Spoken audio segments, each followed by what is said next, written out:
구독, 좋아요 꾹꾹. 여러분 반갑습니다. 말씀 창고의 서현 목사입니다. 오늘도 시청해 주셔서 감사합니다. 여러분의 구독과 좋아요, 알람 설정으로 저희 채널을 응원해 주세요. 항상 함께 해주셔서 감사합니다. 오늘은 열왕기하 10장 1절부터 11절 말씀입니다. 오늘 말씀은 결단과 순종을 단호하고 빠르게 하는 이야기가 기록되어 있습니다. 예후가 하나님의 말씀에 또한 하나님의 계획에 결단하고 순종합니다. 아합의 아들이 70명이 있었습니다. 그 아들들을 정리하는 내용이 오늘 말씀의 내용입니다. 또한 남아있는 사람들이 있었습니다. 그 사람들을 정리함으로 말미암아 반역의 실마리를 남겨두지 않는 것이 오늘 말씀의 내용입니다. 예후가 이 모든 일들을 감당합니다.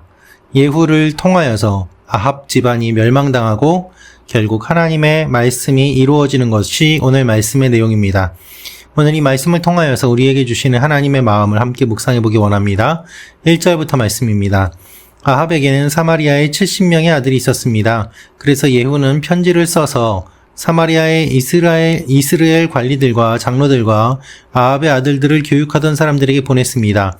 예후는 편지에 이렇게 써보냈습니다. 너희 주인의 아들들이 너희와 함께 있고 너희에게 전차와 말과 견고한 성과 무기가 있으니 이 편지가 너희에게 도착하자마자 너희 주인의 아들들 가운데 가장 뛰어난 사람을 뽑아 그 아버지의 왕위에 앉히고 너희 주인의 집안을 위해 싸우라. 그러나 그들은 매우 두려워하며 말했습니다. 두 왕이 그를 당해내지 못했는데 우리가 어떻게 당해낼 수 있겠는가? 그래서 왕궁 관리와 성의 총독과 장로들과 아합의 장로들을 교육하던 사람들이 예후에게 심부름꾼을 보내 이렇게 말했습니다. 우리는 당신의 신하니 당신의 명령은 무엇이든 따르겠습니다만 누군가를 왕으로 세우지는 않겠습니다. 그냥 당신이 보기에 좋은 대로 하십시오. 그러자 예후가 두 번째 편지를 써보냈습니다.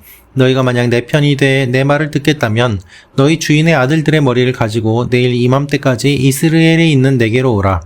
그때 왕자들 70명은 자기들을 교육하던 그 성의 지도자들과 함께 있었습니다. 편지가 도착하자 그 사람들은 왕자 70명을 잡아다가 모두 죽이고 그들의 머리를 바구니에 넣어 이스라엘에 있는 예후에게로 보냈습니다. 심부름꾼이 도착해 예후에게 말했습니다. 그들이 왕자들의 머리를 가져왔습니다. 그러자 예후가 말했습니다. 그 머리들을 성문 입구에 두 무더기로 쌓아 아침까지 두어라. 이튿날 아침에 예후는 밖으로 나가 백성들 앞에 서서 말했습니다. 너희는 죄가 없다. 내 주인을 반역해 죽인 사람은 바로 나다.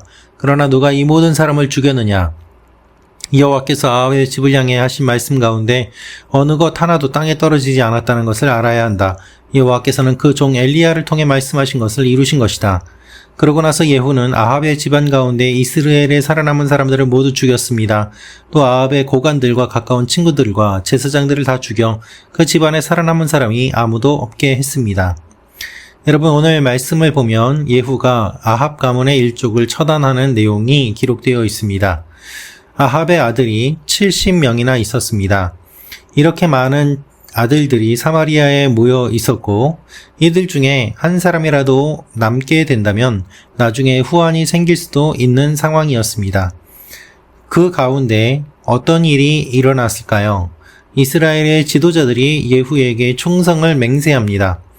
예후가 너희들 왕을 세워라 라고 이야기를 하자 오히려 이들은 두려워하면서 예후에게 충성을 맹세한 것입니다.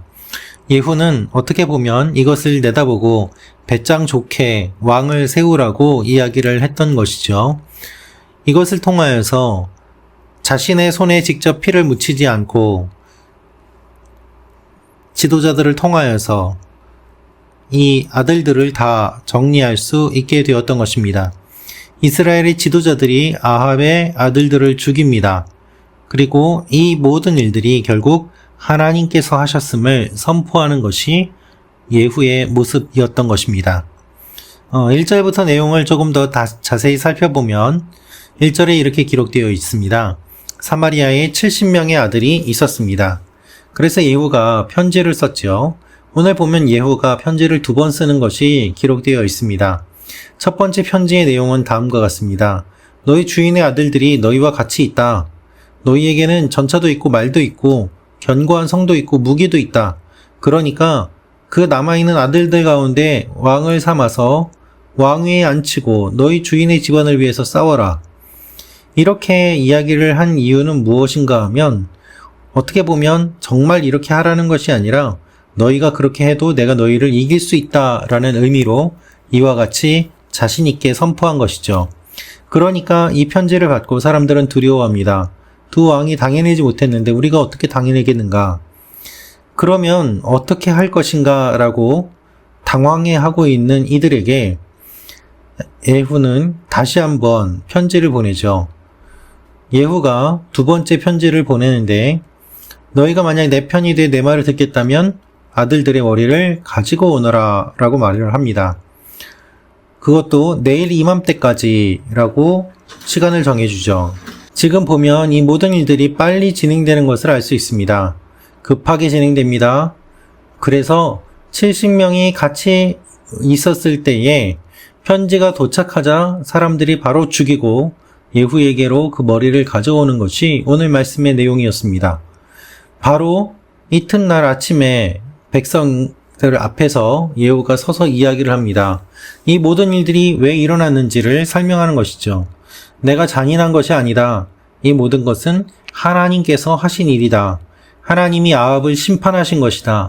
하나님이 아합의 집을 향해 하신 예언이 지금 이루어진 것이다. 그래서 이 이야기를 한 다음에 예후는 어떻게 합니까? 아합 집안 가운데 살아남은 사람들을 모두 다 죽입니다. 아들들을 다 죽이고 그리고 그 가운데서 집안 가운데서 남아있는 사람들을 모두 다 죽이게 되는 것이죠. 결국 그 집안에 살아남은 사람이 아무도 없게 되었습니다. 11절을 보면 제사장들을 다 죽였다라고 되어 있는데요. 우리가 기억해야 될 것은 여기에 기록되어 있는 제사장들은 하나님이 세우신 제사장들이 아니라 사마리아 지역에서 하나님과는 무관한 종교적인 사람들 그리고 정치적으로 세운 종교 지도자들을 의미하는 것입니다. 그렇기 때문에 이 모든 제사장들을 다 죽였다라고 이야기를 하고 있는 것이죠. 결국 이 제사장들이 어떠한 역할을 하는가 하면은 이세벨을 도와서 바알을 숭배를 하는데 앞장선 사람들이 바로 이 제사장들이었던 것입니다. 하나님의 일을 감당한 것이 아니라 악한 일을 감당했던 제사장들이었기 때문에 죽을 수밖에 없었던 것이죠. 오늘 말씀을 보면서 우리는 이렇게 질문을 던져볼 수 있습니다. 하나님의 일을 하는데 너무나 잔인하게 하는 것은 아닌가? 어떻게 목을 다 자르고 이와 같은 일들을 저지를 수 있는가? 라는 질문을 해볼 수 있겠죠. 그러나 기억해야 될 것은 우리가 살고 있는 이 시대와 당시의 문화는 다르다는 것입니다. 그리고 철저하게 하나님께서 심판하시는 내용이 본문의 핵심이라는 것이죠. 그리고 하나님의 대적이 완전히 멸망하는 것을 보여주고 계십니다. 사랑하는 말씀 창고 가족 여러분, 오늘 말씀은 하나님의 대적이 완전히 사라지는 것을 기록하고 있습니다. 마지막 때에 하나님의 대적들은 완전히 사라지게 될 것입니다. 비참하게 사라지게 될 것입니다. 찾아보려야 찾아볼 수 없게 될 것입니다. 그것의 모형으로 오늘 말씀이 기록되어 있는 것이죠. 또한 하나님의 뜻이라고 하면서 자신의 권력을 확인하고 자만해지는 과오를 저지르지는 않는지 우리가 한번 생각해 볼 필요가 있습니다.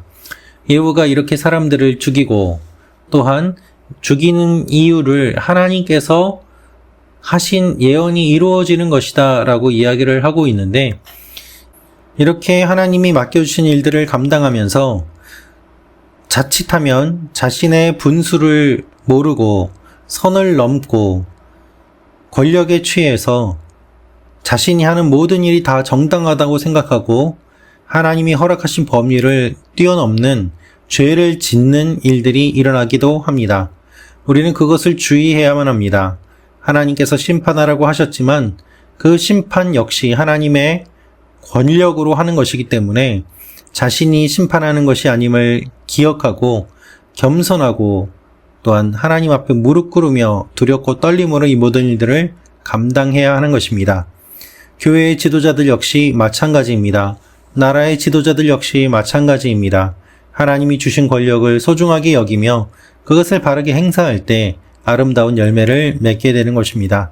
사랑하는 말씀 창고 가족 여러분, 악한 세력들이 심판을 받습니다. 하나님은 악한 세력을 반드시 심판하십니다. 그리고 하나님의 백성들을 기억하십니다. 이 사실을 기억하며 오늘도 주님의 말씀을 통해 위로를 받으시는 여러분과 제가 되기를 원합니다. 기도하겠습니다. 살아계신 아버지 하나님, 악한 세력들은 반드시 멸망합니다.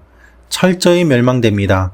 주여 이 사실을 기억하며 소망을 품게 하시고 하나님이 또한 우리를 사용하실 때 우리가 주제넘게 주님께서 맡겨주신 것들을 더 넘어서는 죄를 짓지 않게 하여 주옵소서. 교만하지 않게 하시고 겸손하고 신속하게 모든 일들을 감당하게 하여 주옵소서. 예수님의 이름으로 기도합니다. 아멘.